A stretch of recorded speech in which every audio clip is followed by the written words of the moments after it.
Hello everyone, welcome to Hello Scholar. Today we are going to discuss current affairs of 16th August. So let's start. Question number 1 says that Partition Horrors Remembrance Day 2022 is observed on which state? ठीक है, कब observe किया गया? 15th अगस्त, 14th अगस्त, 10th अगस्त या 11th अगस्त? ठीक है, तो दोस्तों ये ऑब्जर्व किया है 14th अगस्त को. ठीक है, अब थोड़ा सा जानते हैं कि ये क्यों हम सेलिब्रेट करते हैं. हम सबसे पहले कब सेलिब्रेट किया गया था और किसने डिक्लेयर किया है कि ये पर्टिकुलर डे हम इस पर्टिकुलर डेट पे सेलिब्रेट करेंगे. तो जो हमारे प्रधानमंत्री नरेंद्र मोदी जी हैं उन्होंने 2021 में ये कहा था कि हम 14th अगस्त को as a partition horrors remembrance day celebrate करेंगे. ठीक है, याद करेंगे. क्या याद करेंगे? उनकी जो जो विक्टिम्स हैं, सफरिंग्स हैं, मतलब जो जिन लोगों ने सफ़र किया पार्टीशन के बाद. बहुत सारे लोगों को वॉयलेंस फेस करनी पड़ी, loss of property, Prestige, respect, house, family, सब कुछ हुआ. वो तो उन लोगों को याद करेंगे हम उस दिन 14th अगस्त को. ठीक है, बस इसमें इतना ही है. Next question. Major Dhyan Chand national stadium is in which state और union territory? New Delhi, Rajasthan, Haryana, Goa. तो बच्चों ये पड़ता है न्यू दिल्ली में. ठीक है, तो अब हम ये क्यों पढ़ रहे हैं? एक्चुअली में क्यों पढ़ रहे हैं? क्योंकि जो खेलो इंडिया वुमेन हॉकी लीग है 2022 की, ठीक है, अंडर 16 वो कहाँ से स्टार्ट होगी? मेजर ध्यानचंद नेशनल स्टेडियम से स्टार्ट होगी. कहाँ पे है वो? न्यू दिल्ली में है. कब से स्टार्ट होगी? 16 अगस्त, यानी कि आज से. ठीक है, जो खेलो इंडिया यूथ गेम्स हैं उनको पहले खेलो इंडिया स्कूल गेम्स कहा जाता था. ये क्या था? एनुअली मतलब हर साल में गेम्स होते थे. ये सब हर साल में गेम्स होते थे. दो कैटेगरी में होते थे, अंडर 17 में होते थे और अंडर 21 में होते थे, जो कॉलेज स्टूडेंट पार्टिसिपेट करते थे. फिर इसमें क्या होता था कि जो हर साल बेस्ट 100 किड्स जो हुआ करते थे उनको हम स्कॉलरशिप देते थे. जैसे कि 5 साल की स्कॉलरशिप होगी, 5 लाख की स्कॉलरशिप होगी, जो कि उनको 8 साल के लिए मिलती थी. किस लिए मिलती थी? ताकि वो इंटरनेशनल, अभी तो ये जो खेलो इंडिया गेम्स हैं ये क्या है? डोमेस्टिक गेम्स है ना. लेकिन अब जो बेस्ट 1000 किड्स हैं वो क्या कर सके? इंटरनेशनल गेम्स के लिए प्रिपेयर कर सके, इंटरनेशनल स्पोर्ट्स इवेंट के लिए प्रिपेयर कर सके, इसलिए दी जाती थी. और वो अपने रिसोर्सेज इकट्ठा करके प्रैक्टिस कर सके, कोच वगैरह सब हायर कर सकें, इसलिए. Next question. The parliamentary system of government incorporated in our constitution has been taken from which country? Parliamentary system of government जो है वो कौन सी कंट्री से लिया गया? जब हमारा कॉन्स्टिट्यूशन बना था, हमारा कॉन्स्टिट्यूशन दुनिया का सबसे लेंथीएस्ट कॉन्स्टिट्यूशन है, रिटन कॉन्स्टिट्यूशन. ठीक है, तो इसमें प्रोविज़न जब डाला पार्लियामेंट्री सिस्टम का कि parliamentary system form of government होनी चाहिए, उसमें लोकसभा राज्यसभा होना चाहिए. तो ये कहाँ से लिया गया? ये लिया गया बच्चों यूके से. ठीक है, यूके से ये प्रोविज़न जो है वो लिया जाता है कि पार्लियामेंट्री फॉर्म ऑफ गवर्नमेंट जो है होना चाहिए. Next question. Durand cup is related to which sport? Durand cup कौन से स्पोर्ट से, कौन से खेल से रिलेटेड है? Football, basketball, baseball, volleyball. तो बच्चों ये रिलेटेड है फुटबॉल से. ठीक है, अब हम देखते हैं कि हमें क्यों पढ़ रहे हैं.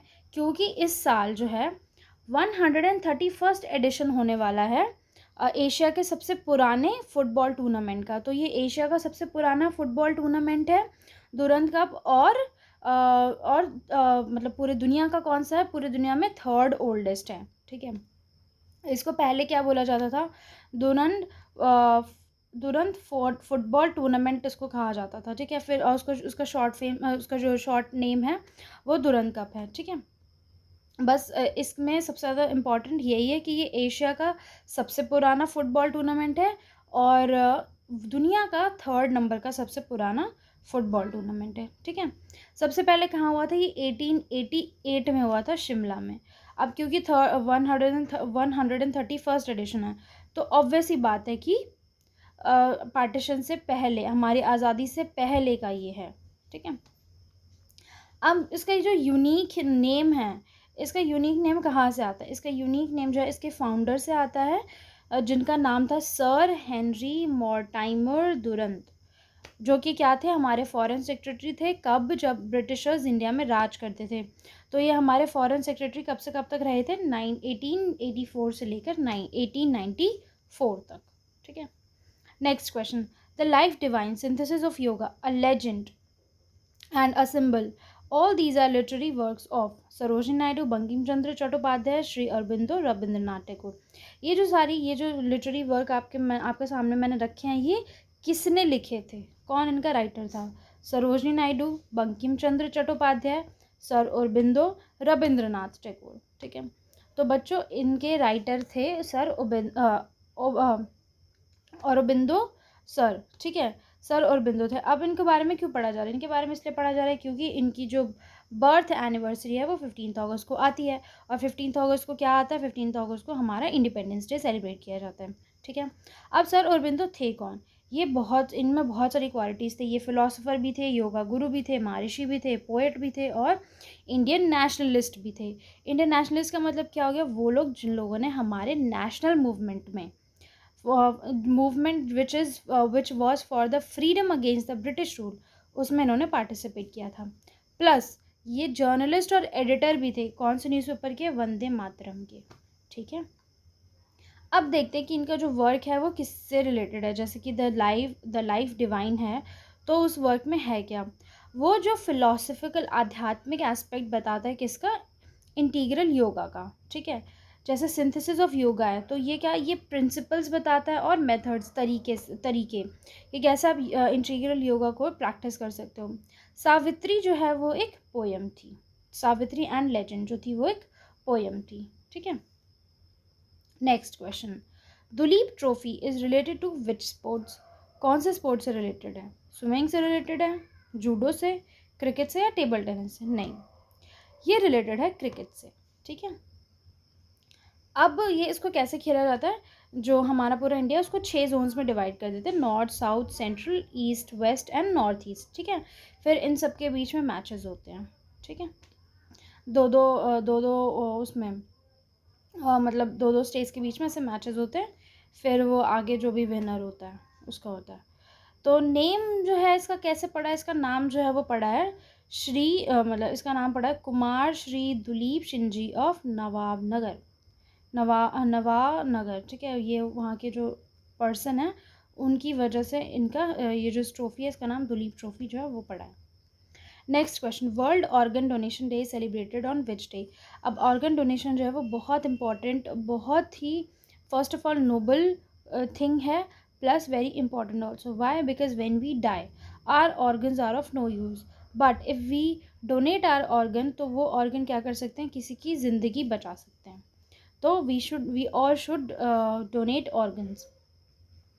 13 अगस्त, 16 जुलाई, 17 अप्रैल या 7 फरवरी, कौन से डे पे हम वर्ल्ड ऑर्गन डोनेशन डे जो है वो सेलिब्रेट करते हैं? हम सेलिब्रेट करते हैं 13 अगस्त को। ठीक है, अब डे सेलिब्रेट करते हैं तो फिर उसका जब हम डे सेलिब्रेट करते हैं तो फिर उसकी एक थीम भी होती है ना।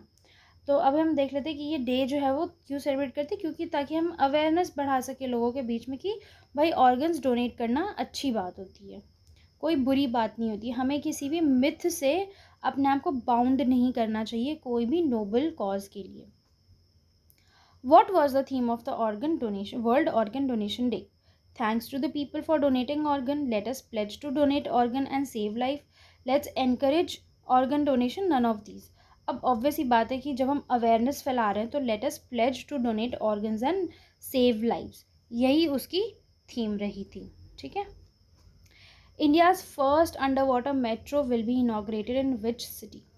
अंडर वाटर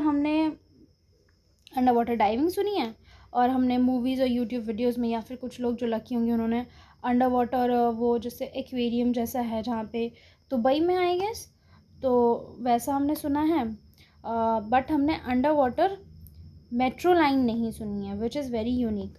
तो इंडिया की जो फर्स्ट अंडर वाटर मेट्रो है वो कहाँ चलेगी? वो इनाग्रेट करी जाएगी कोलकाता में। ठीक है, नेक्स्ट क्वेश्चन, ये क्वेश्चन मैंने आपको कल दिया था, 15 अगस्त के करंट अफेयर्स में पूछा था। Which part of the constitution is described as the Magna Carta of India? तो पार्ट 3 जो कि किस बारे में है? फंडामेंटल राइट्स के बारे में, जो कि कौन से जस्टिसएबल फंडामेंटल लिस्ट है जस्टिसएबल फंडामेंटल राइट्स की, पार्ट 3, उसको हम मैग्ना कार्टा बोलते हैं इंडिया का। ठीक है, अब नेक्स्ट क्वेश्चन है, क्वेश्चन ऑफ द डे क्या है? Which article talks about the abolition of untouchability?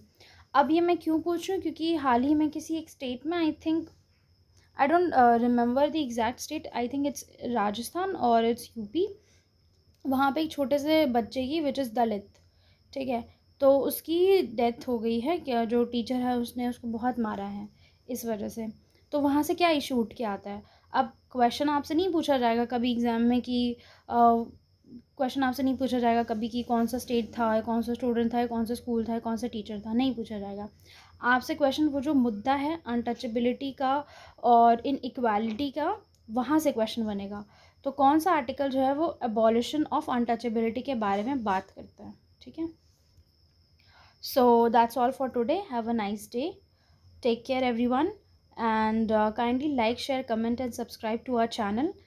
To kindly join our Telegram channel also for the latest job vacancy updates and for the PDFs of current affairs. Bye bye.